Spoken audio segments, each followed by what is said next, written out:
Well, welcome to our webinar today. This is about what's changing with inventory management. My name is Jesse Carlton. I'm the training manager and editor here at NHPA. I want to thank all of you for joining us as we talk about a topic that's probably been on everyone's mind a lot more than usual lately, and that's inventory. Now, before we start, I also want to thank Epicor. They're our sponsor for this webinar.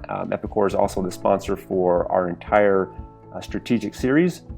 We're producing the series throughout the year, and in that we'll be talking about different topics that retailers can use to be more successful, different strategies. So thank you, Epicor. Epicor, it's fitting that they're our sponsor as well as we discuss this particular topic. Epicor does have tools that help retailers get the data they need to make informed decisions about their business.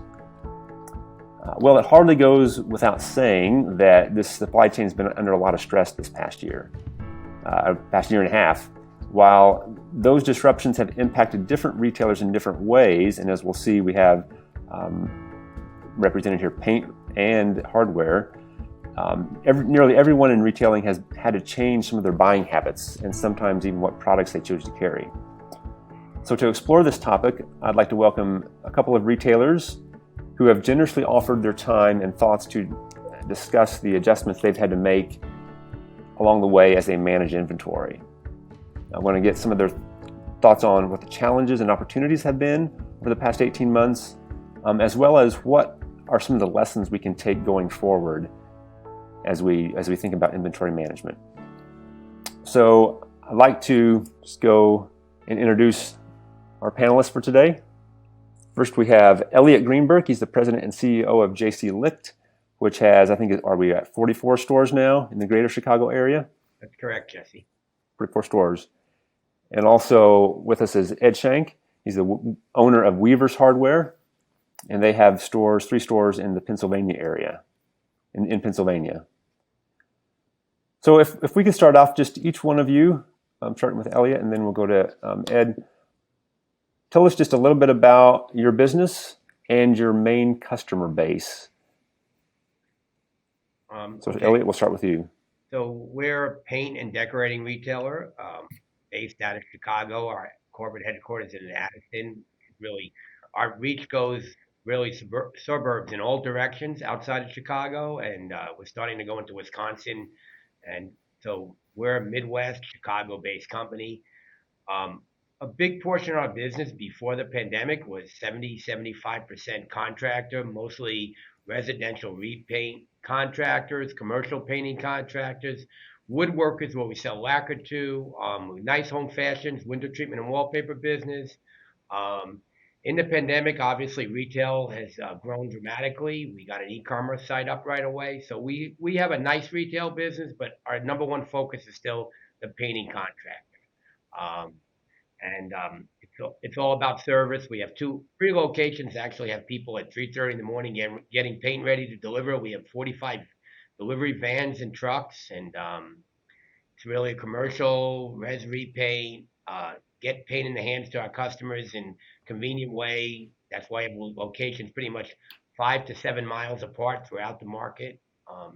And we also focus a big on our paint sundry business. So we have a huge amount of paint sundry. That category is very dear to us. We have a great selection. So it's paint sundries, wood coatings, which is lacquer, and industrial coatings. We have a big industrial coatings footprint also. Okay, very good. Ed, would you give us a little bit about your business? I have 3 hardware stores. They're pretty general hardware stores, if you want to call them that.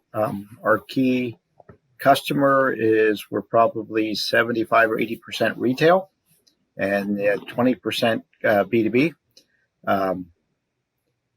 Our big departments would be lawn and garden, outdoor living, patio, birdseed, and paint is in about that order. So, but we are very heavily retail driven.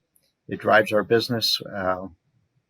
And that tends to be our focus. Our stores are all about a half hour apart, so we're pretty distant around the city of Reading in Berks County, which is southeastern Pennsylvania. Okay. Well, if you could just continue on and tell us a little bit about the past 18 months, when it comes to managing inventory, what have been some of your biggest challenges? And then maybe if there were any opportunities that grew out of that. Just give us the picture of what was happening at your store in the past year and a half.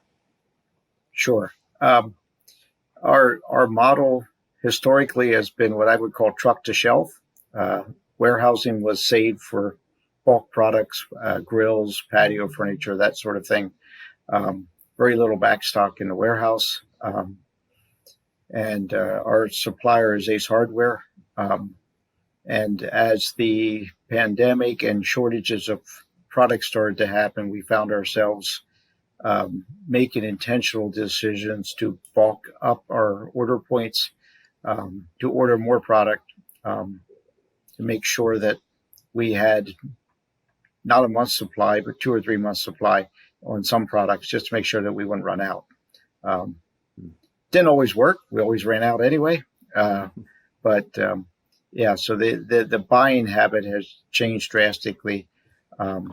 We also, for the first time in history, spent a lot of time putting products on back order with vendors, um, where they would give us insight into what orders are coming down that we would be able to uh, pre-order stuff that's supposed to show up in the next month or 2 months or 2 weeks, where we were any A or B products we were looking at to make sure that we would have product either on order or on back order to be filled, so that we try not to run out of a fast moving popularity products. Okay. Elliot, what about your business? I know the paint business was a little different, but I mean, you still had some of the same challenges. Yes, at the beginning of the pandemic, it was getting PPE material. It was very challenging, but we did a good job with that. We just overbought. Like anybody we could get it from, we got it from. We're pretty lucky in that we had a very large facility in Addison. It's 80,000. Actually, it was 60,000 square feet. An office store and a big warehouse. So one of the things we did, as it gave more challenging on the paint side in the last 4 or 5 months, we took another 20,000 square feet adjacent with a hole in the wall, and we just said I could get the space. It's available. We got a really good deal on it. So we just said we're going to load up. So whoever I could get the product from, our main supplier and our core supplier is Benjamin Moore Paints, and they've done a phenomenal job during this compared to other suppliers in the paint category. But with the Texas situation, with the storms there, that really set Mm. everyone back dramatically. So we thought we were getting through the pandemic on a supply chain level. Our sundry Hmm. distributors did a really good job with us. We're also very involved with the All Pro organization, which is the biggest buying group. It's $1 billion group for the independent paint dealers. And I think between All Pro and Benjamin Moore, we kind of did a really good job for a while. Um, our sundry vendors were helpful as possible. We over ordered. We would give them 3 POs at a time and then say, when is the first, when is the second, when is the third. A big advantage for us was space in the warehouse, so we took every advantage of that, um, and didn't worry about getting terms, which normally we would say, "Oh, I want 90 days for this big of an order." We just said, "Get us the goods and we'll pay you." So it was like kind of say I'll do anything to get it to me first. Mm. And between the bigger warehouse, over ordering, not worrying about inventory turns, and I think the thing that carried us all through, including on the hardware channel, is business was booming the whole time. So we have a little more confidence that we're not going to be stuck with inventory. The other thing we did is we did diversify some of our mix where we could get a different product, where we felt there was a hole. We went in and accessed it. So there was distributors that we didn't buy from that had some products. So our senior purchasing person would scour every distributor. Do you have this? Do you have that? So our buying patterns did diversify, and that's a learning lesson a little bit, right? So we've always given some other distributors some business, but this opened up the opportunity to realize we can't give all eggs in one basket as far as sundry distribution. And as far as buying direct, it was just a matter of just looking at saying we're going to be up 40, 50%, even if that wasn't the case, buying like we were, and then just placing, like you talked about it, Ed, back orders. We were just placing one PO after the next, and just being a haunt. Like I would call the presidents of the company and say, "Come on, you got to get this to us," and just thank them all the time. Never beat them up because they're going through the same stress we were. So it was never a yell. It was never not appreciating everything they're going through. They're going through health situations, COVID situations, trucking situations, raw material situations. So being as patient and thankful at the same time, I need it. Help me, please. I've been good to you for 20, 30, 40 years. Get me my product. So it was a lot of that. It was selling them to help us. But overall, I think Benjamin Moore did a phenomenal job.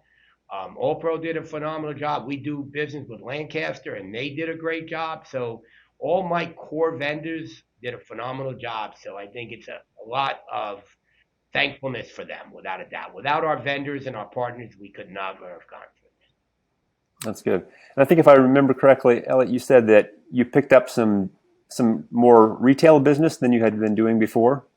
Absolutely, yeah. And what we did is we looked at it and we said, wow, our weekend business is mostly our weekend business is retail. Contract is coming in the morning, but in the rest of the day is retail.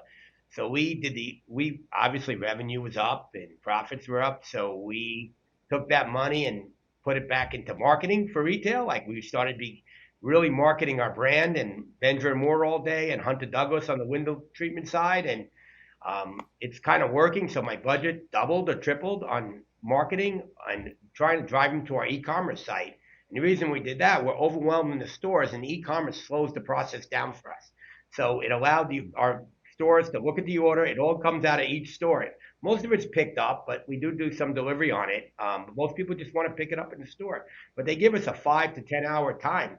We tell them 2 hours, but they don't. They say, "Oh no, we'll pick it up next day," and it slows down the stress in the store. So by marketing, we're getting more retail. We're also marketing to e-commerce, which is taking the stress off our stores. So it's kind of a win-win. And Okay. as long as we still see that boom, we're going to keep spending the money because it's working. Excellent. Yeah, so new opportunities there. Yeah.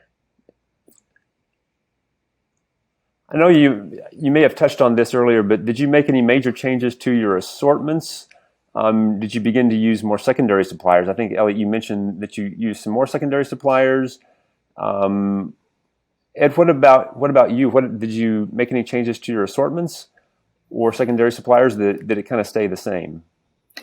Most of our suppliers stayed the same. Some of the assortments we did do is where we might have had a couple vendors that did dyed black mulch, we would concentrate with the best and run with one, and then take a much higher position in it.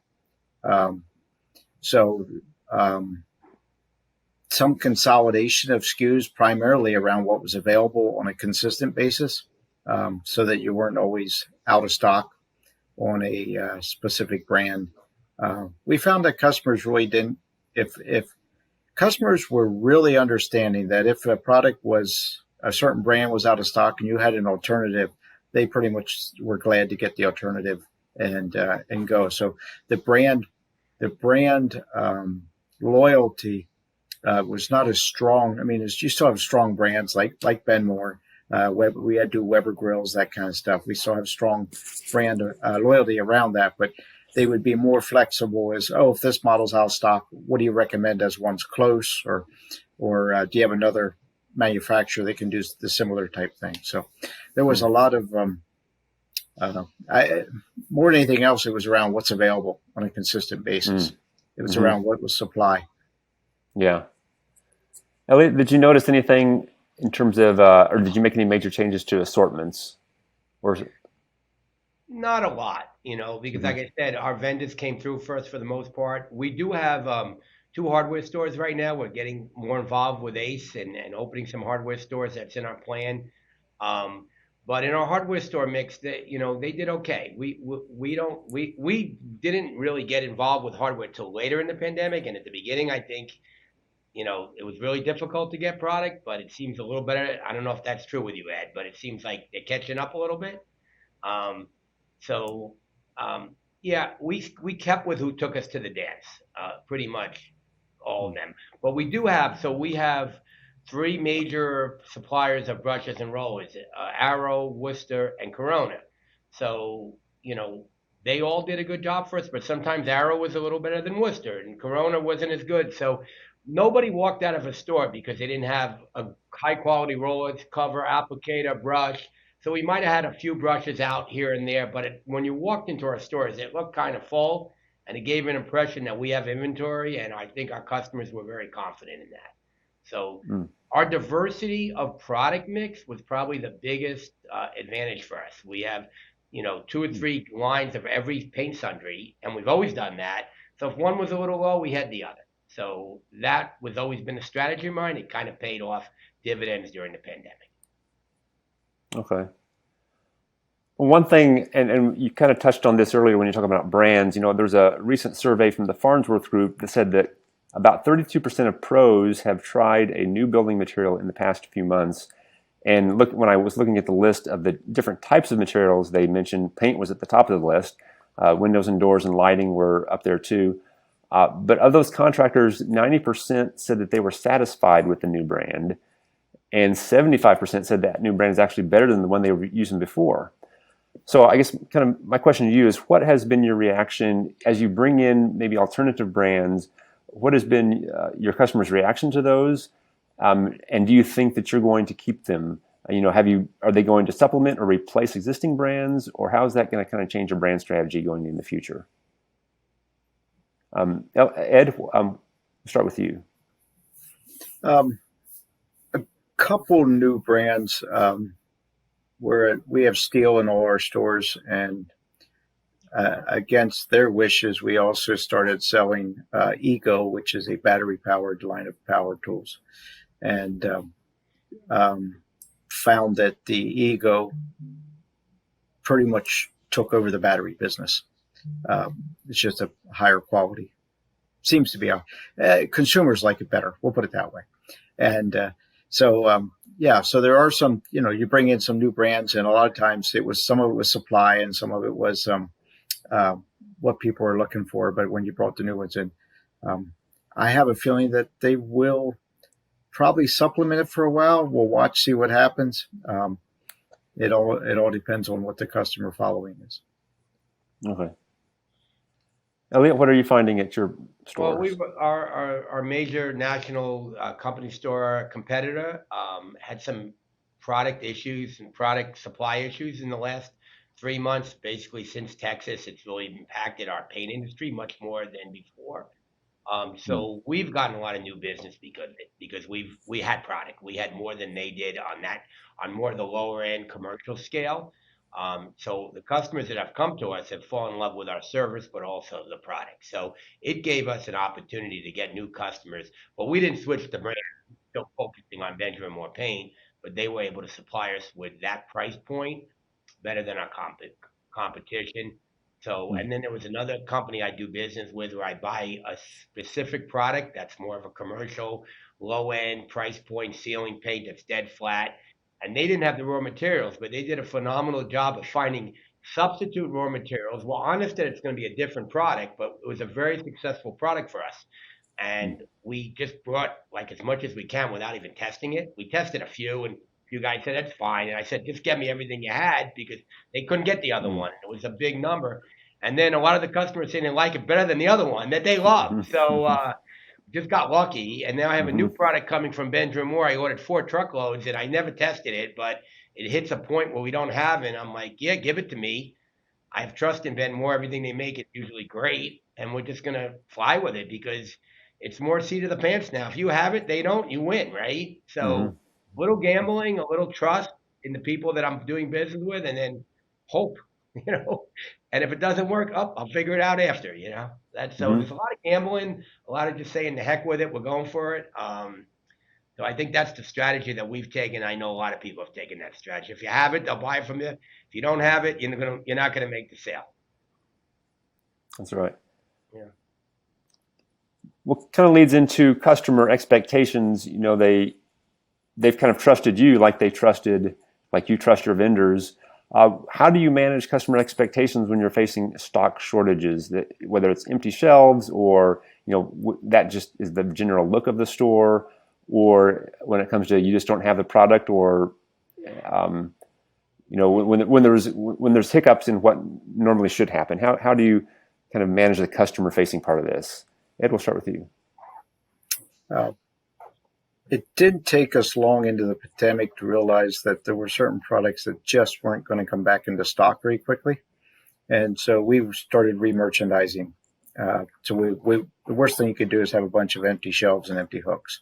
Mm-hmm. So a lot of times they didn't realize what we didn't have, and that they thought we were well stocked. There were product lines last year. Some of them still continue this year.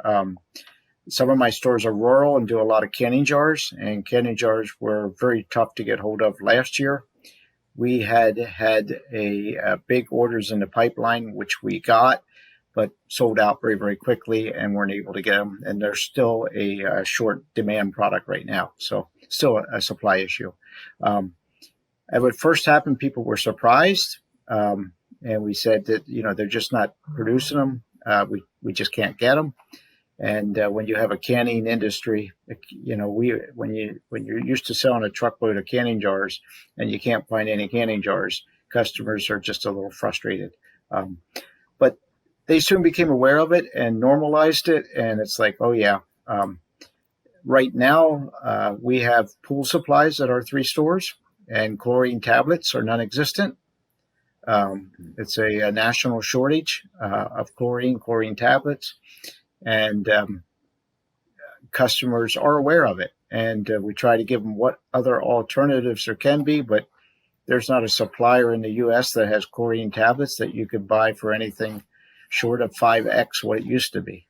So I think when you're honest with them, they give you grace with it, as long as you can give them an honest answer. And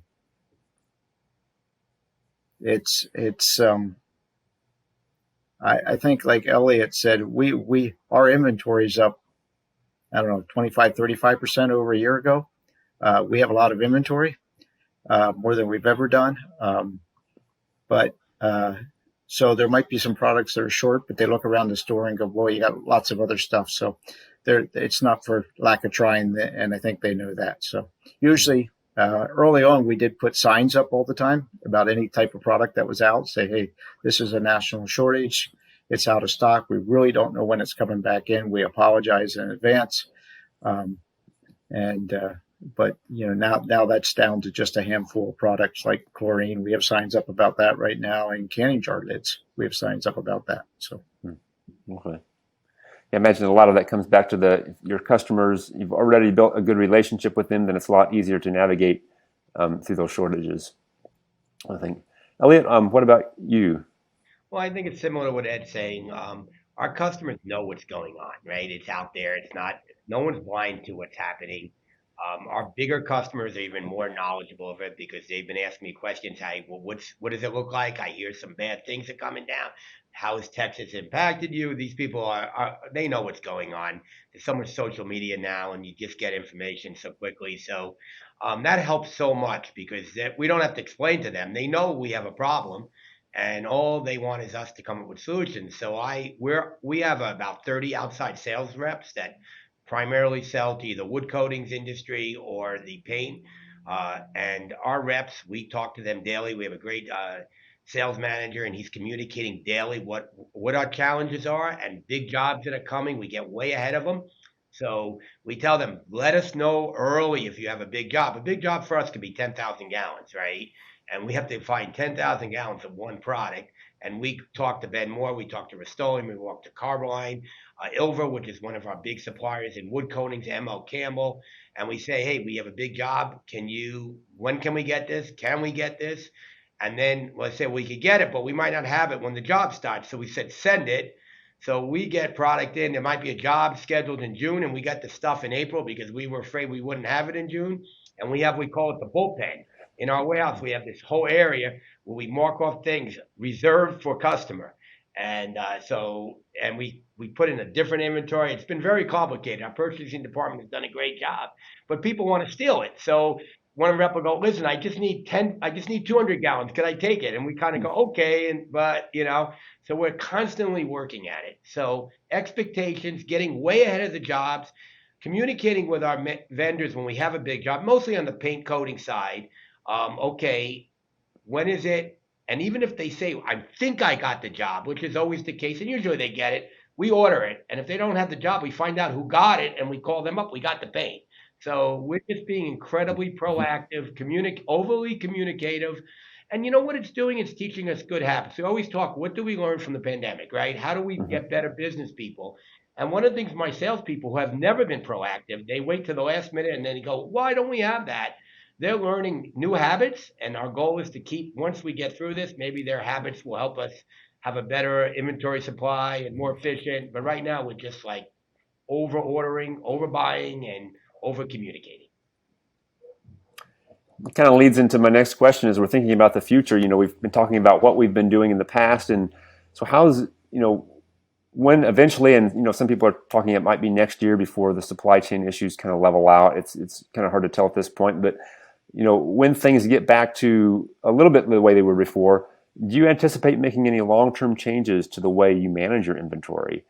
What is this going to change about, the way you order or receive, or just kind of the general stock in your store? Ed, do you have any thoughts on that? We're spending a lot of time and energy trying to anticipate sales so that we can try to figure out which products we need to be taking a bigger inventory piece of. The tools that we're developing, a lot of compass tools, which is in Epicor, will help us in any business setting to make sure that we're looking at opportunities for the products that we don't want to run out of and the products that have advantages to bulk up ahead of time, as opposed to just reacting more quickly to a seasonal change. We're making more intentional seasonal changes out ahead of time, and it'll have a strength for us as we move forward, especially as we're watching our business customers' buying habits shift into we're doing more outdoor living products, and they tend to be more pre-buy products. You get one or two buy opportunities for a season, so we'll have a lot better tools to be able to try to anticipate what are the things that we want to have for the spring season, the summer season, and the winter season. All right. Very good. Elliot, do you have any thing? That was a great example you had about the kind of more proactive sales force.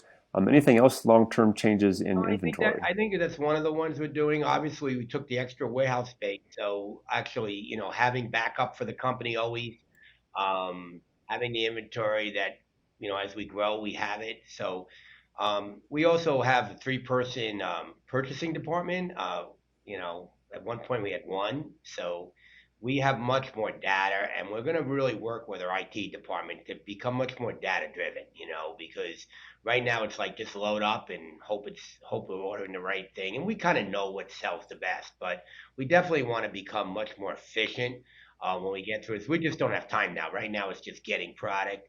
So efficiency always matters. Proactiveness in our, not only our sales reps but our store people, because they've learned how to do this, they're getting better at it too. And the other thing we've learned is, and I think it's great, that this is a great learning thing for us, is that we have 44 stores, and like I said, they're pretty close to each other, and we have tons of vans, and we have all these outside sales reps. The stores are working much closer together and helping share inventory, and it's coming without us having to tell them. So you'll see an email go out, hey, I have a big job coming up. I noticed that this store has, anybody else have, so you can clean out some of your overstock and get it to me, and I will be able to meet the needs of the customer. Instead of just going and ordering it, they can order it now because no one has it, but it's a good learning curve. Maybe instead of just ordering it, they're going to look around, they're going to look at the store and say, hey, I can help you out. And I see emails flying all over the place, helping each other. I could get you this, or I have an overstock of this. I know we're short on this. Anybody want it? I'd love to get rid of it. Because our stores are pretty small, size-wise, a lot of them. So, so all those good habits that our people learn, that comes through osmosis because they had no choice, right? we want to stick to those habits. Much more teamwork and getting goods, and real joy of helping each other and not fighting with each other or competing with each other. So I think that's a great learning lesson, and we're going to reiterate that over and over. Great job, and I see it. I let them know. I'll send an email. Great job doing that. So these are good habits as a company that we continue to do. Share inventory. Look to reduce inventory when we're not selling a product and give it to the store that's selling. So I think those are the big learning lessons for us. Okay. Well, what about the industry as a whole? I know, this whole past 18 months may have exposed some maybe weaknesses or stress points, maybe in our own organizations and maybe in the supply chain as a whole. I do think there are better business practices that we as an industry can adapt to prepare us for future supply chain issues, whether it's an ice storm or whether it's a pandemic or whatever it might be. Ed, do you have any thoughts? I, you know, I think that in the world I come out of, the hardware industry, there's been a lot of truck to shelf. You order just in time. You you reorder and even the unit of quantities. We stock, I don't know, 40,000 SKUs. So when we do an order, we may have 100 lines we may have 1,000 lines that pop up on an order for reorder. And historically, you would get a month's supply or some variable thereof, 6 to 8 weeks supply. And I think we'll get better at saying this, if it's a slow mover or it's a volume mover, you'll get better at identifying how much room you have for product and how to make enough space for maybe 2 months supply. And so when you're ordering, instead of ordering twice a month, you're going to order once a month, but more quantity. That's going to make distribution easier, and it's going to make your own in-stock position improve. So I'm guessing that the just-in-time, how extremely efficient we were with just-in-time inventory with our turns and so forth, I'm going to have to I'm prepared to make a bigger investment in inventory to make sure I have a better in-stock position. It'll keep my stores better, and it'll also long-term, it'll take pressure off the supply side, because when we're ordering case goods, multiple case goods, as opposed to, individual pieces or less. So I have a 4th store. I'm looking to, trying to see if I can get another store built. And and historically a warehouse is 10% of your space. And I'm looking at maybe 35% capacity in the warehouse. Oh, wow. Increasing the amount of warehouse space that I would have that goes along with the retail space. So it actually, I don't know. I may not need it, but I'd rather have it than not need it after the fact. So that's good. Elliot, do you have any other thoughts to share on this? What we're hearing from a lot of our vendors on the sundry side and even on the paint side is that they have to have more vendors, more. They can't put all their eggs in certain raw material suppliers, more cans. At one point, Ben Moore had a can issue, metal can issue. Everyone's had a metal can issue. So I think having more suppliers, having backup suppliers, not giving it all to one supplier, I think that's an industry thing that's going to help us. That's on the manufacturing distribution side. And for me, I think there are certain companies, the companies that have done really well during this, considering, everyone has back orders, everyone's challenged, but the ones that were always really good at it, and we're always reinvesting in their company. So we find that we really love dealing with Benjamin Moore because they're always proactive and then they're really good on supply chain. They've always been way ahead of it. They over communicate with us. So they probably did better because of it. And we have other companies, which I'm not going to name by name because they're still vendors and friends, who were always bad at it, and now they're horrible at it. So, and I just think you have to partner with people that understand to reinvest in their business so they could do that. So our partners are the ones, and I think a lot of the ones that we're dealing with have really learned a lesson. I'll give you an instance. Worcester Brush, they're a big vendor of ours, and they're building more factories. They're doing a lot of changes. They're going to help them in the long run. So taking the money, we're all doing well. Let's not get ourselves. It's all been a good time for our industry. we're kind of one of the fortunate ones being in the home improvement channel. And I think the companies that are taking this and reinvesting so this never happens again. And I think overseas, getting less from overseas, I think everybody's talking that way. Let's keep it in America, which is great for America. We all want that, right? We want more factories in America, more industrial production. So I think that's going to be changing, and that's good for everybody who lives and works in America. So I think those changes are going to happen, and I'm excited about those. Okay, excellent. Any closing thoughts from either one of you? Maybe something that you think is important to this discussion that we didn't talk about. This was my last question, but if there's any other closing thoughts that either one of you want to add in there, certainly we'll be happy to hear anything. Okay. I could speak. I just want to thank everybody in our industry. Everybody's worked together. A lot of the people I deal with around the country, we talk all the time how to help each other. What are you doing? How could I learn from you? Our vendors have been phenomenal. It's amazing. We do have the ACE people. We have one ACE store now. We're looking at two more, and all the people that work in the management are all working in the warehouse to help out, and that's happening with Benjamin Moore. And we've been on the front lines when we had COVID cases. All my senior team would work the stores, and they'd open and close stores because we had to isolate people. So I think it's brought a lot of people in our industry together that we're all equal. If you're an executive, you do what the person does on the ground floor, and that person is just as important.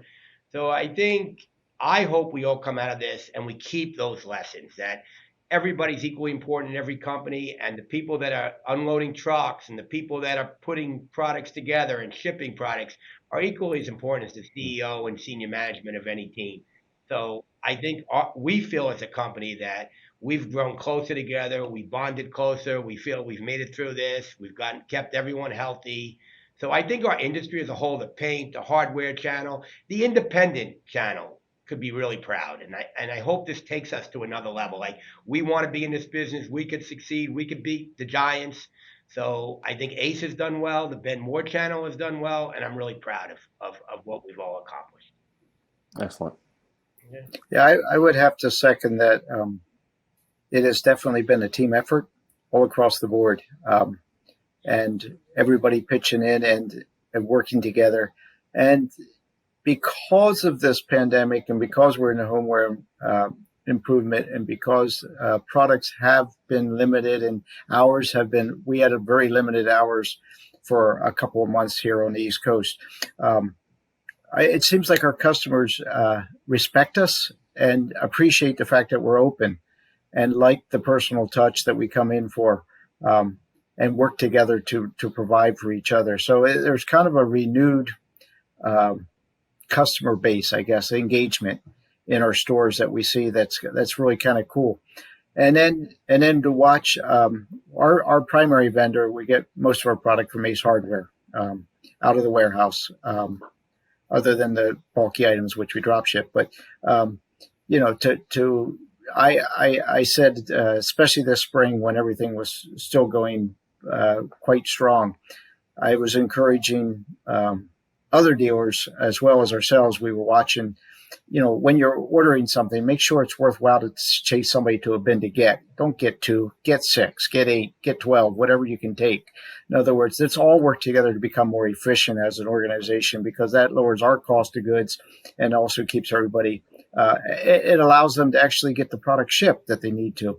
If they have to go to that bin every 2 weeks to pick a product for a customer, for a store, they're busy enough. They're not going to get to it. So something's going to give. So the whole idea of everybody working together to make the systems work better, whether it's supply, whether it's distribution, or whether it's retail, certainly makes a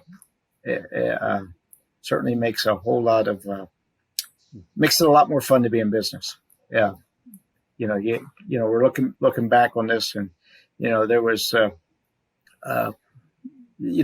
those weekends when you had a whole senior management team of a store out on COVID, and you're there trying to cover, like Elliot said, you're there trying to cover and do whatever you can do to help the store function. You get through those 2 weeks and you're beat up and tired, but man, did you make connections with employees, customers, they're going like, what are you doing here? Well, I'm here to make sure you can get what you want, and help you out, and the customers, helping each other. So just that whole sense of, I think if nothing else, coming through this year, the whole idea is we're here to be helpful to each other has really grown and really taken a strong setting. All right. Well said. Excellent. Those are good thoughts. Well said, everybody. Well, thank you for joining us today. Those who are watching this webinar, I once again want to thank Epicor, our sponsor, for sponsoring this. And I want to thank both of our panelists, Elliot and Ed. Thank you so much for sharing your time and your thoughts on this. Best of luck to you in the future, in the coming months in the business. And like you said, as an industry, I think we'll all get through this. We'll be stronger, and we'll be a better industry when we're done. So thank you again. Thanks, Jesse. Yep, thank you.